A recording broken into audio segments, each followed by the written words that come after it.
Today I got one of my oldest friends, literally one of my oldest friends. And he was even at my wedding. And he's one of Cleveland's top businessmen. He's owned businesses, he owns patents, and it's going to be a great show. His name's Ted Boss.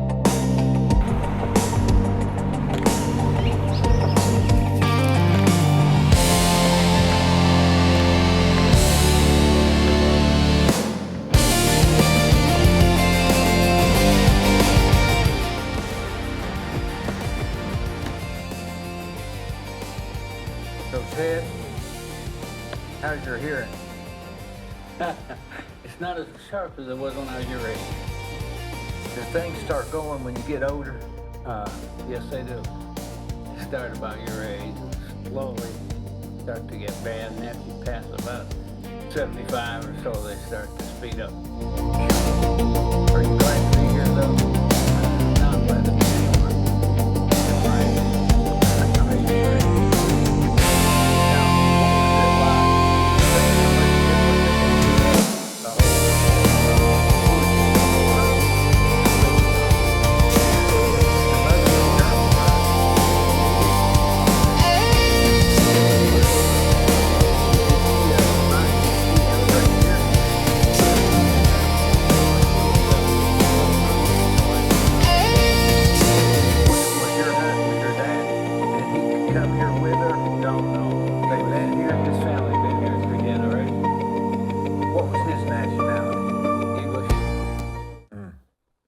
I got German, Austrian, I guess you'd say, but I call it considered German and English.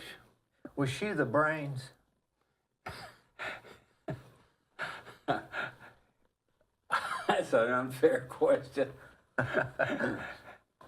My dad was a very inventive type person. My mother was a very hardworking person. And she was really, she said I was the smartest person, the greatest person she'd ever known in her whole life. And so I have to say she was extremely smart. Oh, golly, I don't know. Speaking of that, whose idea was it to start the mop company? Was that her idea or his? No, that was his idea. My father was a brokerage salesman. He sold string, rope, twine, lots of different textile products in the string twine area, sisal twine, rope, and he sold them to a great variety of different people as a broker. And he represented mills in the southeast of the United States. He did not manufacture anything. He just represented mills, different manufacturing companies. And then he would resell the product to people that he would buy from different mills in the southeast.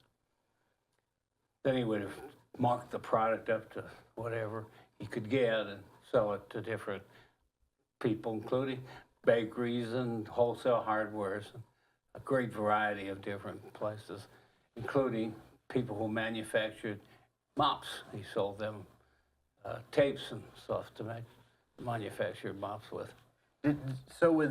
What made him decide to go into the?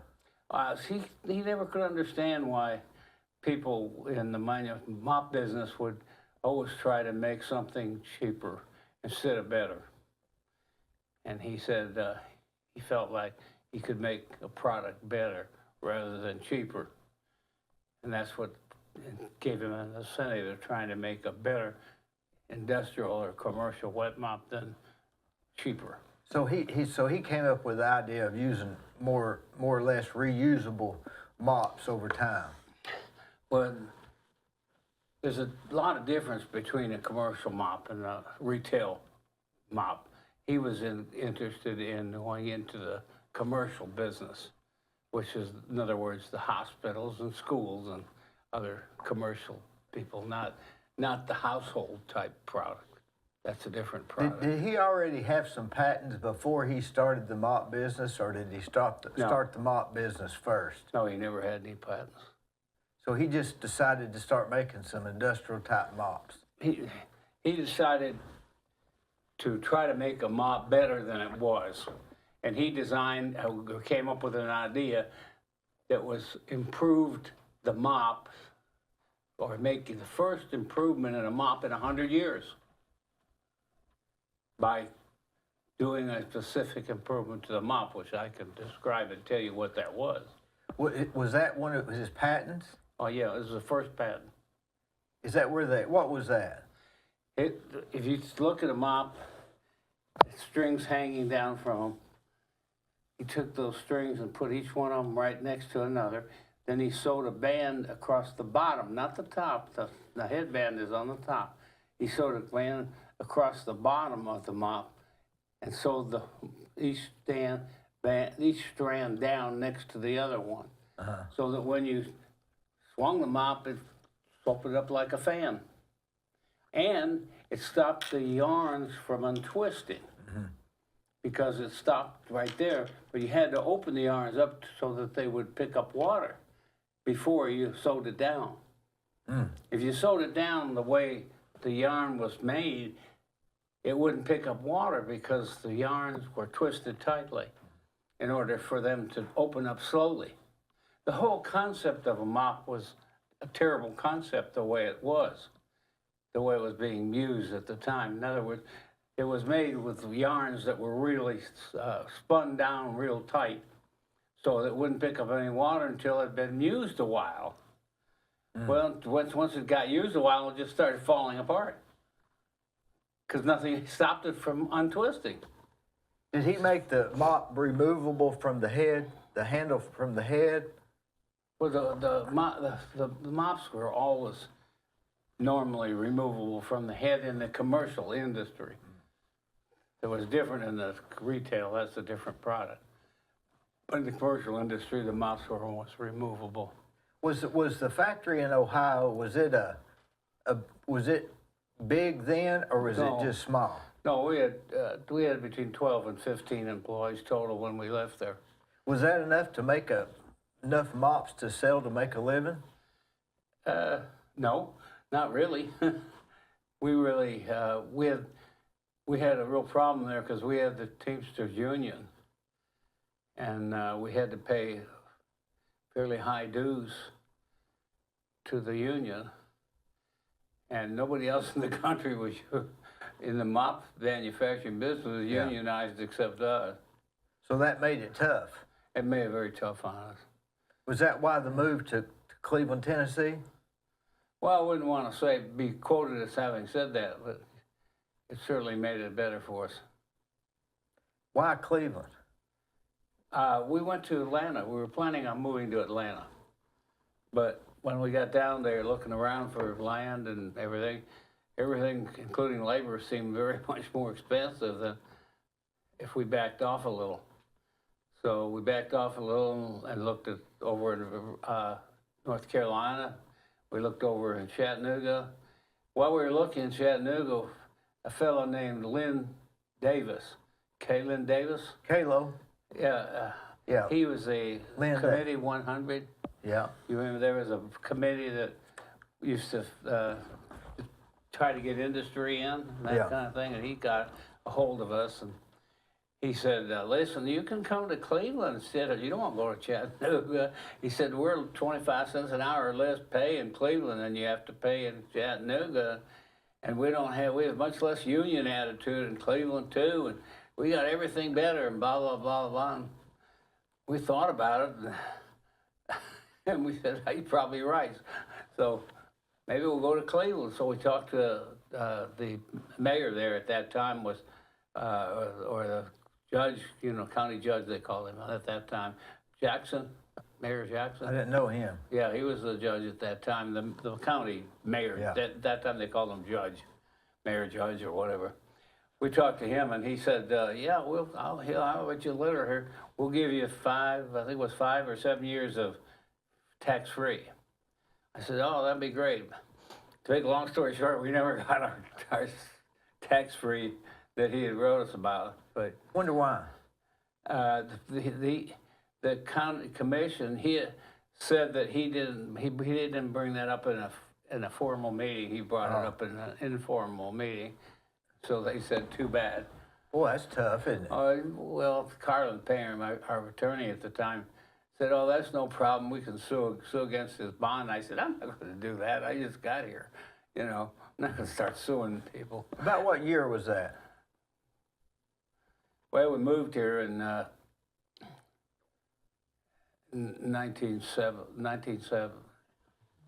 Let's see, it was 1970.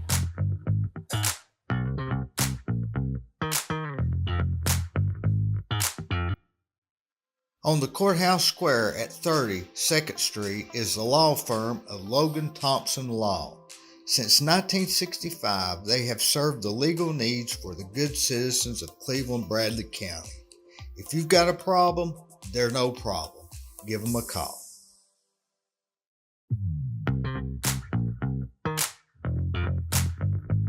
Is that where y'all were at over there off the APD 40? Is that your first location? No. Our first location was downtown Cleveland. Grover Cleveland we rented from. Grover Ash? At Grover Ash, yeah. Grover Ash. Well, by the time y'all moved to APD 40, were y'all rolling then? I wouldn't say we were rolling anything. We weren't making any money yet. Rolling's when you make some money. We didn't make any money really until 1978. Had you already moved into the new facility by then?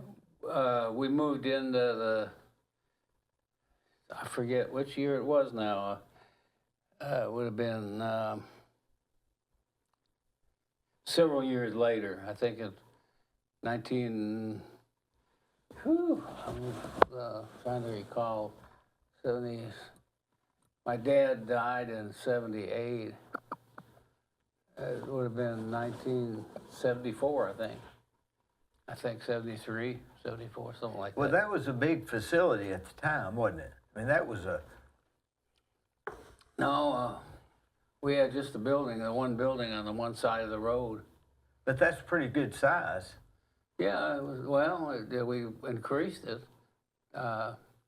We increased after we built it. We increased it. I can't recall exact dates.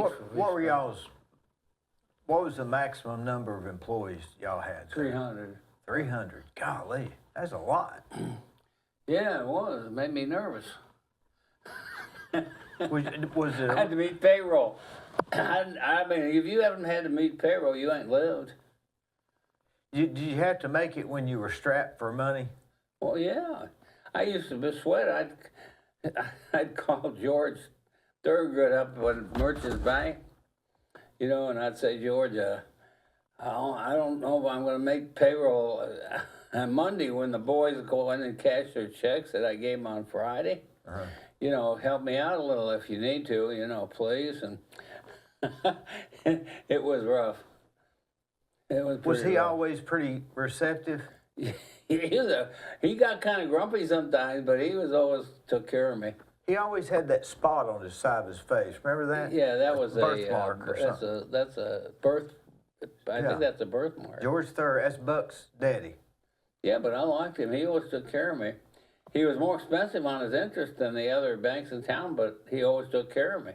So he was what, a point or two higher? Yeah, not that much. Maybe half a point or a point. But you just had to have the money then, Yeah, right? but see, I don't want to sit around 2 weeks waiting for somebody to say yes. George had full control of the bank there. He had all the say, you know. He was the guy there. You know, he had all the say in the bank. So if he said yes, it was yes, you know. So y'all went from 15 employees to Cleveland and ran it up to 300 employees. Yeah, at one point. That was just at our highest part. Most of the time we were around 235. How many patents did you end up with? I can't tell you, 20-some. Is that right? Yeah. I didn't know there was 20 different things on a mop that were different. It was not just on a mop. There were a lot of different things. We had yarn pads, spin clean yarn pads. We had high duster units. We had different dust frames for dust mopping. We had all kinds of different stuff. Besides a wet mop, we had a lot of different things. Were you in the business the whole time growing up, or did you go off to college, or what? No, I was on business starting it when we started. Basically, my dad, I remember I was at Cornell University at the time. I went to Grinnell College in Grinnell, Iowa, and I graduated there as and went over to Cornell University. And I told my dad I was going to drop out of Cornell after one semester or so because I had this really great offer to go to work for Restaurant Associates in New York City. And they had this unreal pay I'd never heard of before, it's just so much. I thought, wow, this is a deal. And I called him up on Thursday and I told him I was going to take this offer on Monday. He said, no, God, no, come on here come home and see me on the weekends. I want to talk to you about something. And I came home and he started talking to me about this mop, that he had think he was going to make and so on. He'd never made anything in his life, and he never had been in manufacturing. And I sure hadn't been in anything, Somehow, I don't know how, he talked me into living in the back of his home, getting paid nothing, and starting in the business with him. I said, if I'd known what I was doing, I wouldn't do that. But I didn't know what I was doing. So you were there from the very beginning. At the beginning. Oh, yeah. And my poor mother, she got sucked into this thing, too, because we couldn't afford to hire anybody. She worked at the factory, Yeah. Well, it worked out. Yeah, it worked out, but I'm going to tell you, my poor mother. About what year was it when you were really starting to roll the money in? About the year my dad died, 1978. I'll never forget. How old was he? 75. What that killed him? I think it was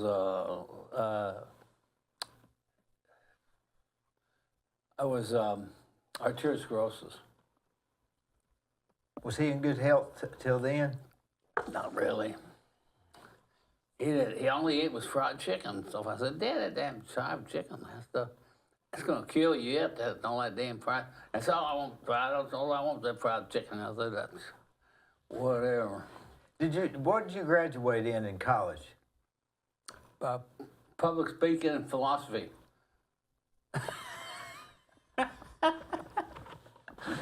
Why philosophy? I loved it. I love philosophers. I just loved it.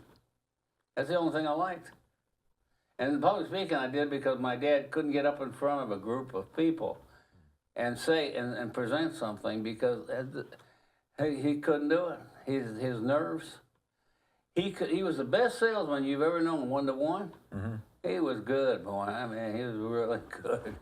But he couldn't get up in front of a group. He started shaking nervous. So he told me, he said, I want you to be able to get up in front of a group of people and present a product and stuff.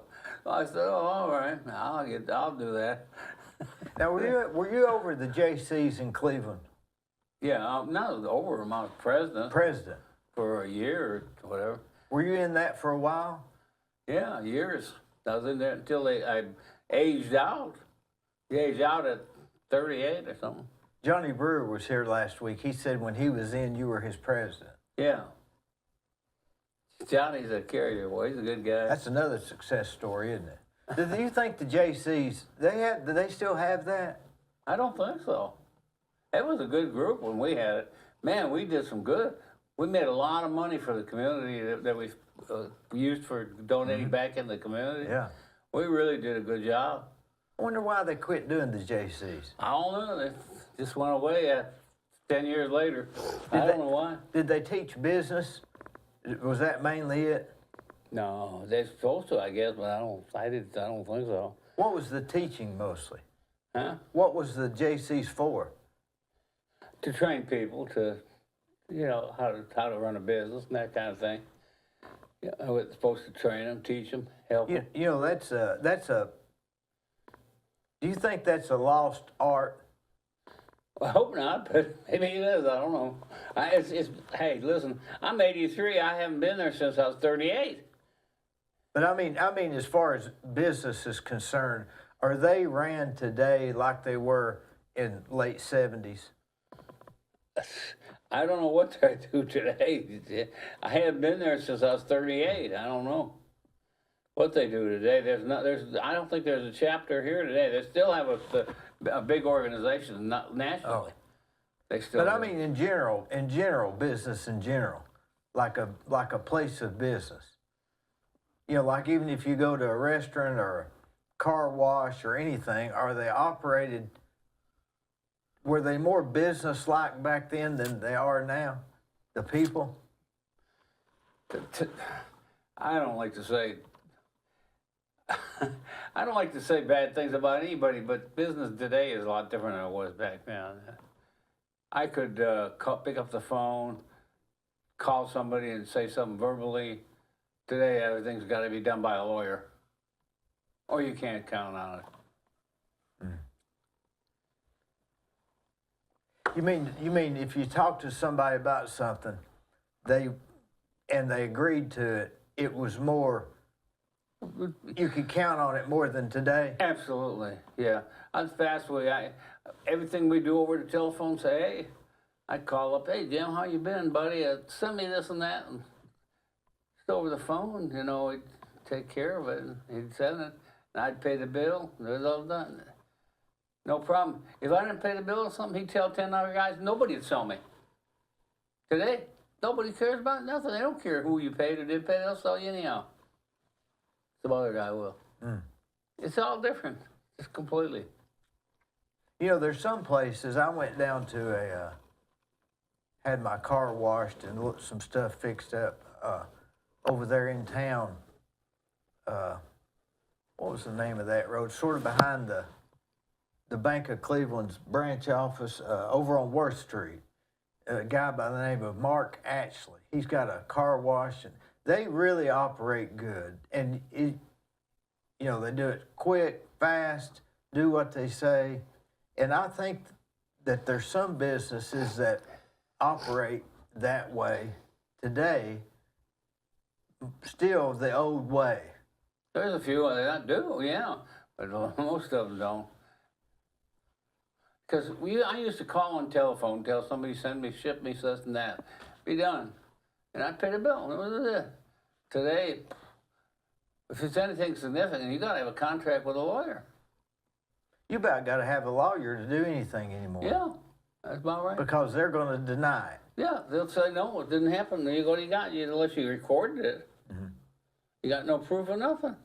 It's almost like you got to add a lawyer fee to everything. Just about. And you couldn't add that much to it. Unless it's a nothing amount, you know, then you don't care. But it's a nothing amount. But if it amounts to anything, you got to have a lawyer and everything. You think people's held their word more than they used to? Now? Yeah. No. No. It's a different world. I'd like to go back to the 50s, 50s, 60s. That's when I could jitterbug. I can't jitterbug anything anymore. Where'd you learn to jitterbug? Just by watching other people. Where did I live? You think I went to school for? Well, you had a sister, right? A sister? Yeah. Did she jitterbug? No, she did, but not with me. Yeah. But I mean, I had plenty of girlfriends. But I mean, is that where you learned it? Not from my sister. That's from girlfriends. She's still alive, right? Oh, yeah. Where's she live in? Palm Beach Juniper area. It's Juniper. Jupiter. Jupiter, yeah. Yeah. Well, a lot of people live there. Doesn't Kid Rock have a place there? Yeah. He has one in her neighborhood. He has a home in what's it called? Her neighborhood. She lives in. What's the name of that place? Does she know him? You ever seen him? Oh, yeah. She's been out. He walks around the subdivision every once in a while, and she says hello to him. They talk. Is that right? Yeah. He said, a nice guy. Well, that's weird, isn't it? There's Jupiter Inlet Colony, is right at the corner of Jupiter Island. She lives in, my sister lives, and Skid Rock has a home in Jupiter Colony, Jupiter Inlet Colony. And he walks his dog. I don't know if he has a dog or not. He walks himself. Oh. He probably does have one. I don't know. You're adding to my story. I don't know anything about the dog. I thought you said he had walked his dog. I didn't say that. Well, let me ask you this. From 78 to, when did y'all sell out? 1986. And I worked till 89. Did you work as hard from 86 to 89 as you did from 78 to 86? Actually, I did. Actually, I did because they were doing stuff I didn't like so well, you know. And they were making me more work than I needed. What's it like to be running a business like that? And then does Rubbermaid call you and say, we're Rubbermaid, we want to come and talk to you, or how's that work? It doesn't work well. That's all I can tell you. Well, how did they contact you? They don't really contact you. They just send you messages that you're going to do this, this, and this. But I mean before they bought it. Oh, before they bought it? Yeah. How did they contact you? Oh, that was a different thing. That's when Stan, the head guy, the head CEO guy, he called me on the phone and said, you know, we're interested in buying your company and so on and so forth. He was a real smooth guy. Did you just pick up the phone and they say, hey, Yeah, I picked up the phone. I said, this is Stan. I said, Stan who? You know, I said, who are you? What are you? Who are you? Well, he said, I'm the CEO of Rubbermaid. I said, you sound like the CEO? He said, yeah, I'm the CEO of Rubbermaid. I said, I began to think this is a scam. Yeah. You know, that's what I started to think. Why the CEO of Rubbermaid call me? That's a scam. So I didn't believe much of what he was saying, and the more he talked, the more I realized this is not a scam. There's something wrong here. This is strange to me. I said, well, what's this about now? Well, we're interested in buying your company. I said, oh, really? I guess it all boils down to how much you want to pay for it and how much I want to sell it for. Do you want to come down and talk about this in person? Because I don't like talking about stuff over the telephone. And I'll find out if you're for real. Yes, sir, we'll do that. So next thing I know, he's flying in at this airport, and the pilot came in white-faced because that runway is so short. Yeah. He said he's lucky, he said he's happy to be alive, he said, or something like that. I didn't know what he was talking about. But apparently that runway is real short out there at the old airport. Yeah. That's not, they don't use it anymore. Did they come straight to the mop factory, or did they? Yeah, they flew down to the old airport and flew the jet down to that old airport. He came in white as a sheep. He was so happy he didn't run off the runway. I don't know what he was talking about, but that's what he said. Did y'all go eat somewhere? No, they don't eat. No, they don't eat or nothing. They just talk. They come running and sit down in the office. Now, how much you want? I said, I don't know. There's a price somewhere. I said, but I don't know exactly where it is right now. So you didn't make the deal right then, obviously, right? No. I couldn't. I mean, I didn't even know this was real. I mean, that was one of those. It's kind of weird. So, kind of a weird situation. I thought it was a scam to start with. You know, I thought the whole thing was weird. But anyway. Where did y'all get the name Seco? Because that was the name. That came from Southeastern Cordage Company. Which is what my dad's company was originally. Okay. It was a brokerage company. It was a brokerage of cordage. Cordage means cord, ropes, drum, twine, yarn, and so on. That's what it calls Southeastern Mills Cordage Company. Southeastern Cordage Company. So we just shortened it because our business became mops instead of cordage, so we shortened it to Seco because the cordage didn't mean anything anymore. So we said, well, let's just call it Seco Industries. So we changed it to Seco Industries. And it's kept that name until I left and they changed it to Rubbermaid of Cleveland. How long from the time they came down to meet you did it take for the sale to take place? Oh my God, I don't know. 3 months? So that was quick, wasn't it? I guess it was pretty quick. I think it was 3 or 4 months. Was it hard to sell it? I don't remember exactly. Well, no. They wanted to buy it. I mean, let me put it this way, I didn't exactly think I wanted to sell it. They wanted to buy it. So I said, well, so I sent out bids to other companies. So I sent one to Bristol Myers and 2 or 3 other companies that I knew had been interested in it, you know. Yeah. To see if they wanted to offer me more money than they were offering me. And actually, Rubbermaid gave me the highest offer. So did they raise it after you got bids, or did they leave it the same? Yeah, they raised it. Like I kept raising it too. Like a couple of $100,000 or something? I don't remember what it was, but they kept raising it. It was several $100,000 more. I finally got out of them. I told them that they were a little low. So they wanted it pretty bad. You know why? There's not another mop company in the country worth buying, to be honest with you, for them, because their gross margins are too low. Did they get the patents with it? Did they buy the patents with it?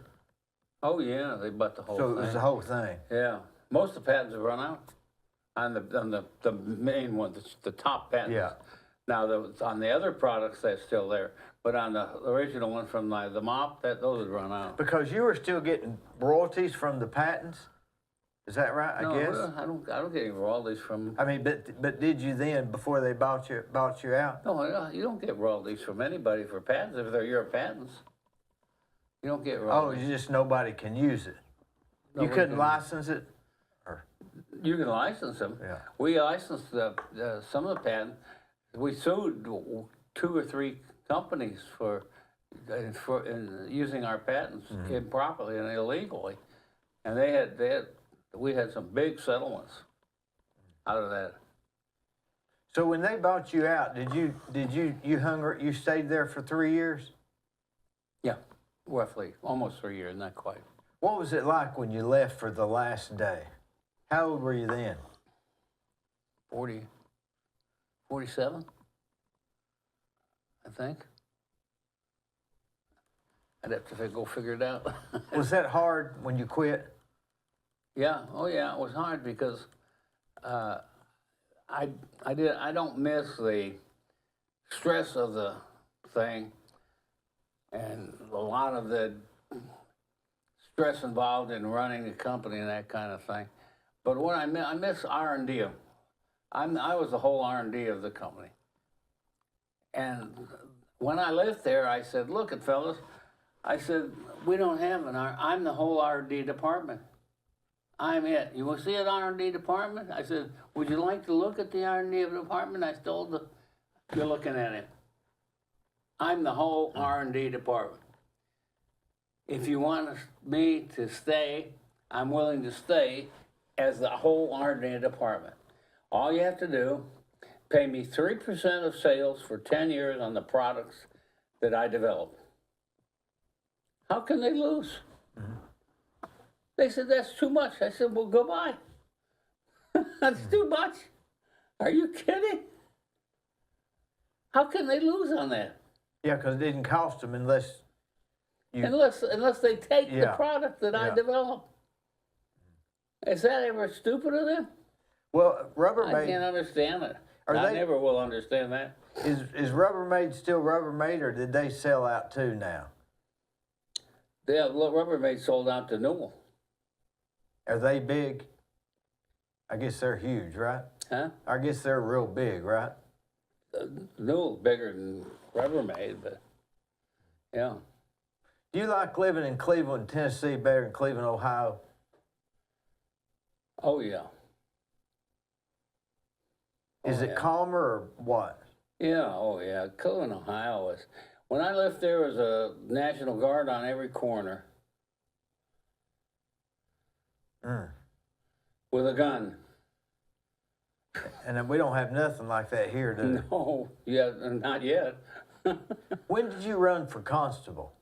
1974. So you 33 owned you owned Rubbermaid at the time, Yeah. I not Rubbermaid. I owned or Seco? Seco Industries. Why'd you want to do that while you did that? I wanted to run for police commissioner, Oh, and I wanted some experience in law enforcement.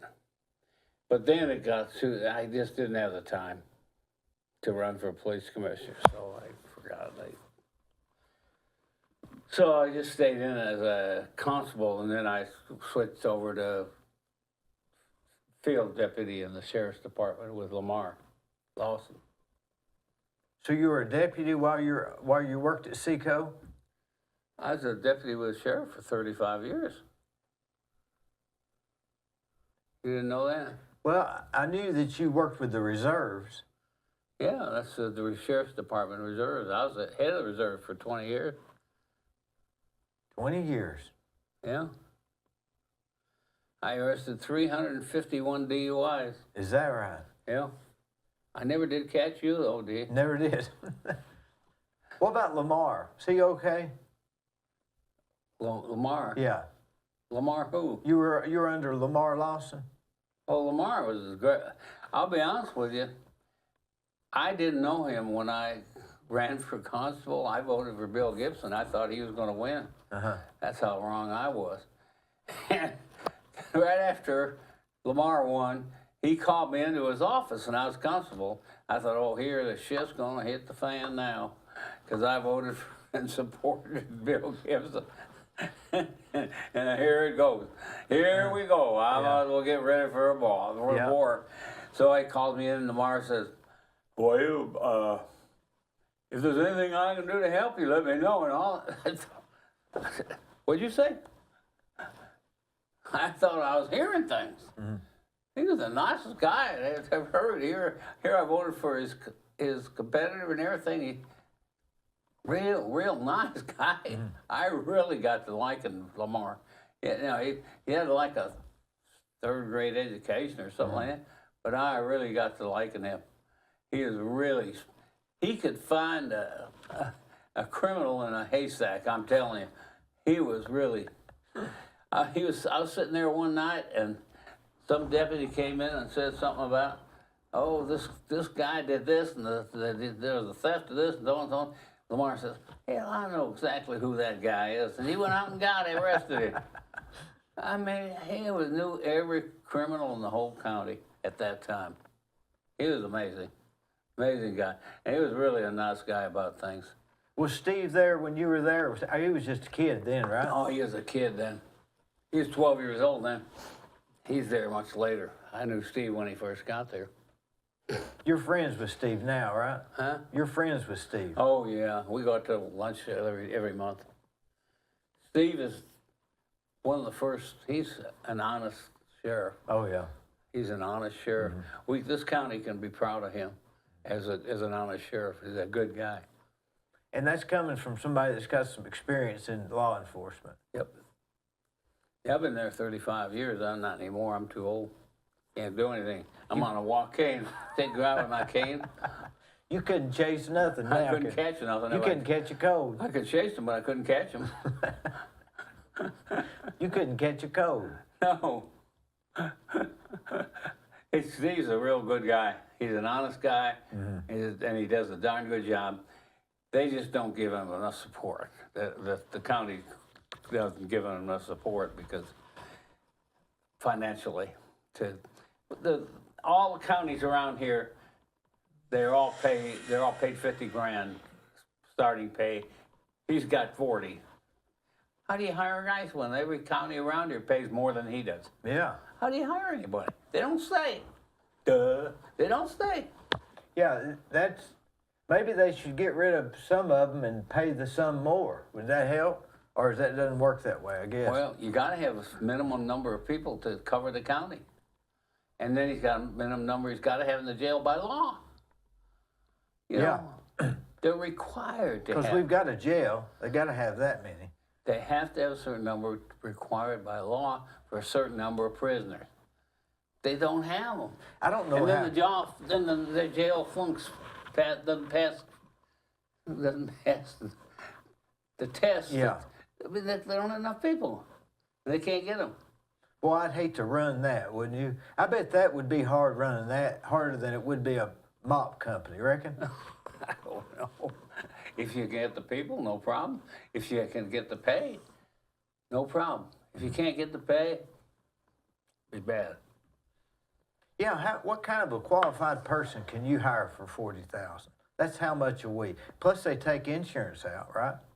I guess. I don't know what they do. I guess they take something out. You don't net that. You don't net that. No.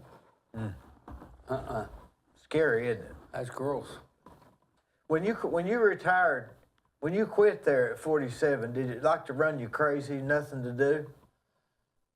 Well, I didn't last very long with nothing to do. How long? Well, I went into the rental business, you know. But how long did you last before you About started? 3 months. Oh, About 3 or 4 months. yeah. You ended up being very successful in the rental and development. How many subdivisions you got going now?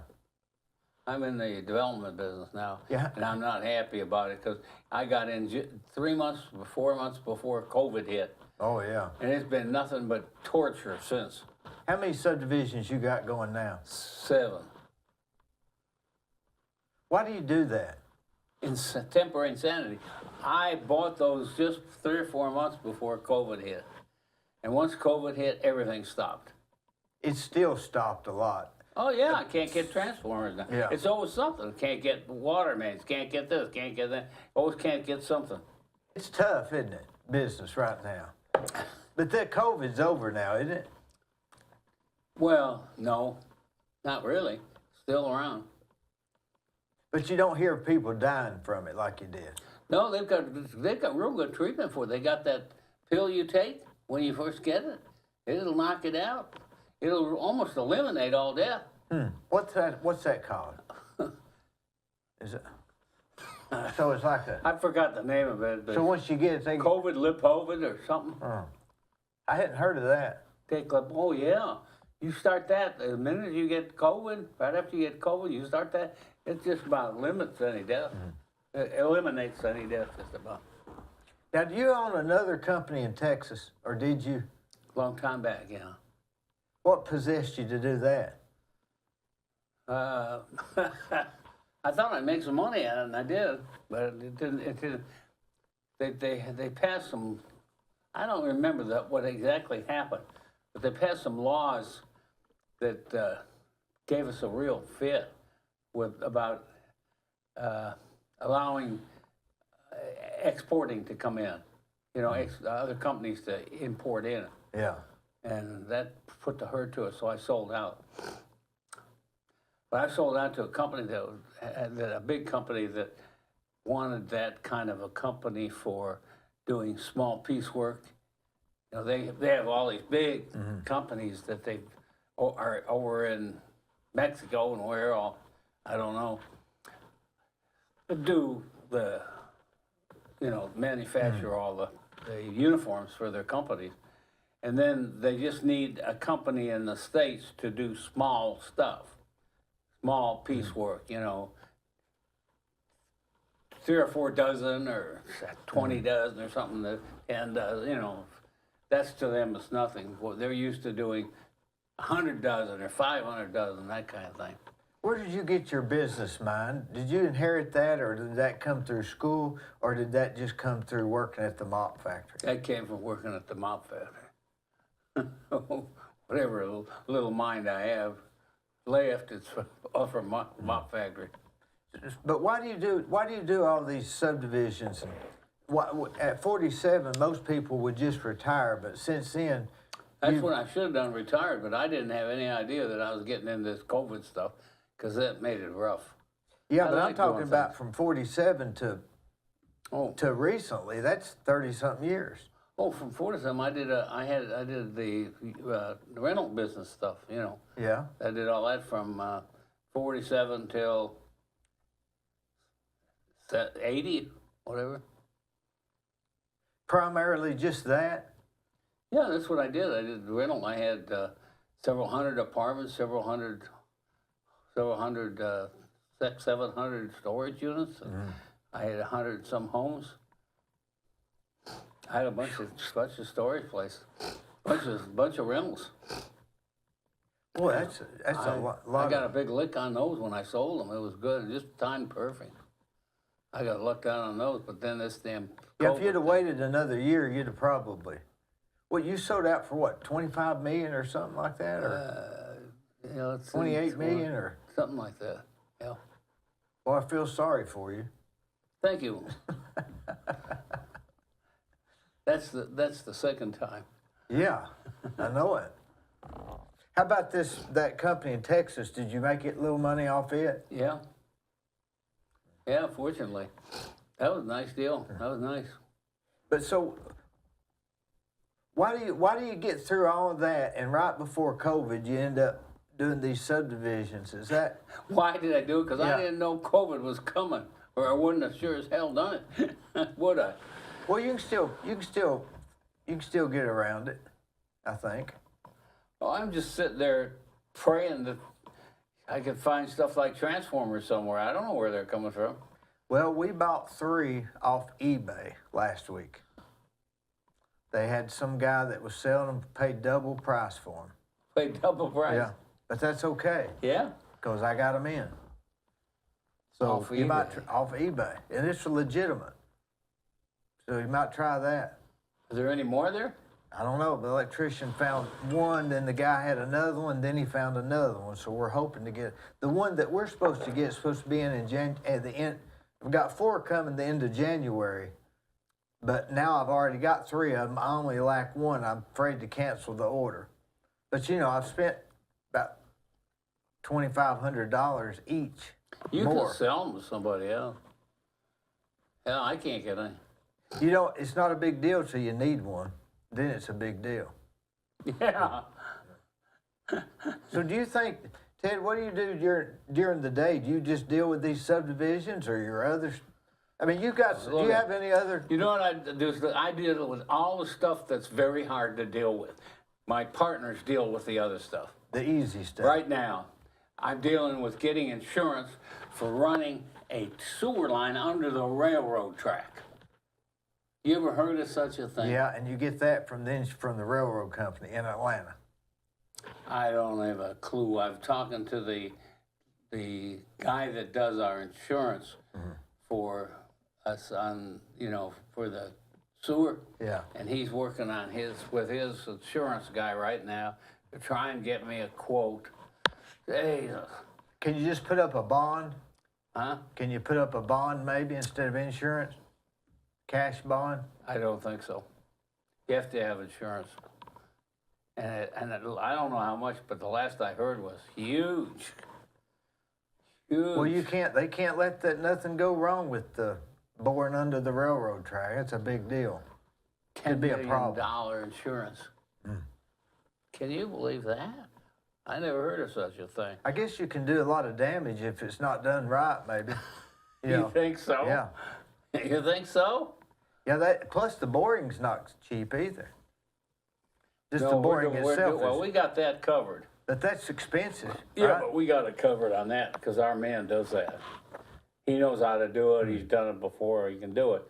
But he's got to have it. He won't do it without any insurance that we have to pay for, of course. Oh, well. That's part of the problems you get into with development. Development can be a real problem. But do you think you're better off with these problems than nothing to do? Or would you be better off with nothing to do? I'm not the right one to ask for that because I can't stand doing nothing. So you'd rather have these problems than nothing to do?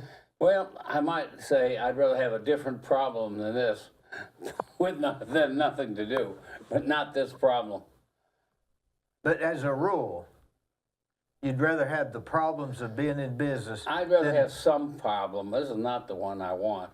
The reason I say that, I'm not qualified for these type of problems. Who is? Well, not me. I'm engineers. I guess. They don't know either. You just got to work through and maneuver them. I'm not an engineer. I've got, you know, Milton Norsworthy? He's Yeah. helping me out. Yeah. He's a chemical engineer. He's smart, isn't he? Yeah, He's very organized. he's a chemical engineer. He's been helping me out. Well, he ought to be helpful with that insurance, right? He's not helping with insurance. No. Oh, he doesn't know nothing about that. I'm doing that because he doesn't know nothing about it. I'm trying to get it done. Surely the railroad company would know who to contact, who they'll accept insurance from. Whoever they'll accept it from is whoever you need to get it from, right? I've called everybody. You wouldn't believe how difficult it is to get the answer from anybody. I had a problem with the railroad one time, easement, and I couldn't get answers. And I just drove to Atlanta and walked in the railroad station. It's close to that hot dog place, the Victory thing. Yeah, what's the name of that? Varsity hot dog place. Varsity, yeah. Yeah, and I just walked upstairs and I met a guy and he was real nice and he signed my papers for me and I was back to Cleveland before lunch. Sign your paper for what? Easement. I had to get. These old railroads would take 100 100-foot easement in some places, but other places they only had a 50-foot easement. And I wanted them to reduce where they was at from 100 to 50 because it was 50 everywhere else around me, and I figured, why did they need the 100 there? So I had the documents prepared, went down there, and he signed them. No problem. Who was he? I don't know, it was years ago. Probably can't get in now because COVID. So you think that, but if you think some problems are better than nothing to do? Well, if the type you can handle and deal with and so on, yeah, you know. But a problem is a problem. It just depends on who you are and how much money it is and everything else. It's still a problem. Yeah, I know, but there's some problems you can deal with pretty well. That you understand the problem, can deal with it, know where to go and how to do it. I don't know how to deal with a railroad. But you can't pick your problems. So if you're doing anything, you're going to have a problem. Well, yeah, probably.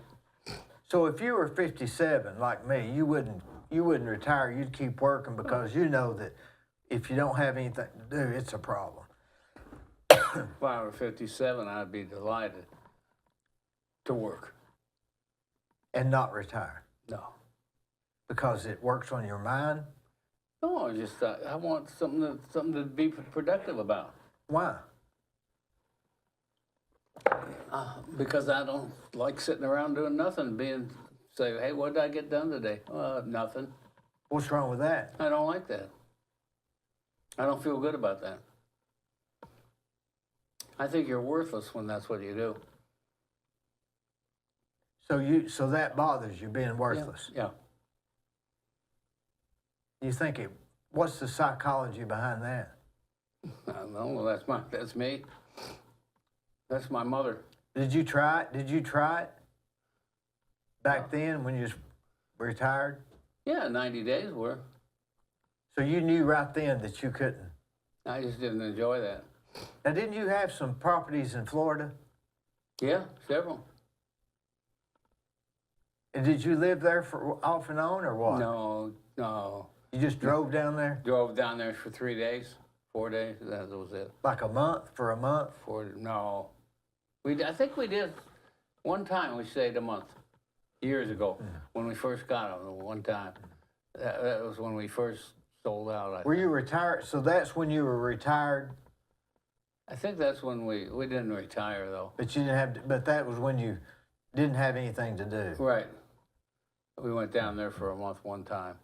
That was the last of that. Well, by the end of the month, I was going walking in hitting walls So you're saying not having anything to do is worse mentally on you than having problems? I don't enjoy that. Now your wife's big in the Ann. Everybody loves her. She's very popular. How in the world did you meet her? At church. I was going to the Presbyterian church in Cleveland, Ohio. Uh-huh. And I went to the young adults club there, and they were all fat and ugly, the women there. So someone told me the Episcopal church had better looking girls. So I went over to the Episcopal church. Now you understand I was 24, Yeah. 23. So I went to the Episcopal church, and that's where I met my wife. And sure enough, they had better looking women there. Ann is on the board at the boys club, right? She's big into that. Into what? To the boys club. Yeah. She's on the board there because I can't be on the boards. So how's your what'd you have, knee surgery? Yeah. And they replaced the whole knee? No, that's half the knee. Was you better off to do that than a whole knee? Well, you would think you would be. I guess you need your feet for balance specifically. You need it for balance. Peripheral neuropathy destroys your balance. That's what it does. Yeah. Destroys your balance. Because you can't feel your feet? Can't, yes. None? They're, well, Some? mostly bad. You're numb on the bottom of your feet. Totally? Mostly. Can you get acupuncture? Oh, you get all you want, or it won't help. There's got to be a cure for that. Doesn't make sense that there's not a cure for that. If you find me one, I'll be real thrilled. I'll give you a nice tip. There ain't none. Sometimes my feet get to tingling. Is that early signs? Yeah, it's not good. But I think it's because I wear boots. I tie them too tight. Shouldn't. Tingling is the first stage of neuropathy. That's the first stage one of neuropathy. Tingling. Real bad. You got to be careful not stepping on hot coals, don't you? Could you feel hot coals? Oh, yeah, you probably feel hot cold, but that's extreme. You know, I have some feelings, though. It gets worse every year. Is it just the nerves, the little nerve endings? It's the nerves between the knee and the toes that are lack of blood supply. So it's not the bottom of the feet necessarily? Yeah, it is. Oh, it is? They're numb. Because of lack of Feet are blood? numb because the nerves are numb from the knee to the toes. Won't they just put something in there to pump more blood to the bottom of your feet? You'll have to talk to somebody above my pay grade on that. They can't. They've tried everything. They can't get it to work. So, Ted, when are you going to literally, really retire? Probably when I croak. So how will you get all these projects done if you're in the middle of it? I don't know. I just somebody else will have to do it. But you won't be able to. You won't be able to. You won't be able to finish it when you're in the grave. No, I don't think so. But you'll try, right? I don't know what I'm going to do. I don't know how long it'll take to do. I've got a lot left. The problem is that we've made investments in all this stuff. Yeah. That some of these projects have already got sewers and stuff done in the next phase. So the next phase is profitable. Yeah, you got to. Compared to the last one. It's like swimming halfway to Cuba, and you're halfway there. You might as well go the rest of the way. Yeah, I know, but the problem is paying for it all and getting it done. Yeah. I have a funny feeling you're going to make it, and somehow or another you'll make a lot of money off of it while we all sit and You watch. have to finish the next phase. There's a bunch of lots left. I mean, oh, my 93, please don't even talk to me. All right, Ted, I appreciate you coming. Are you done? Yeah, I enjoy our friendship.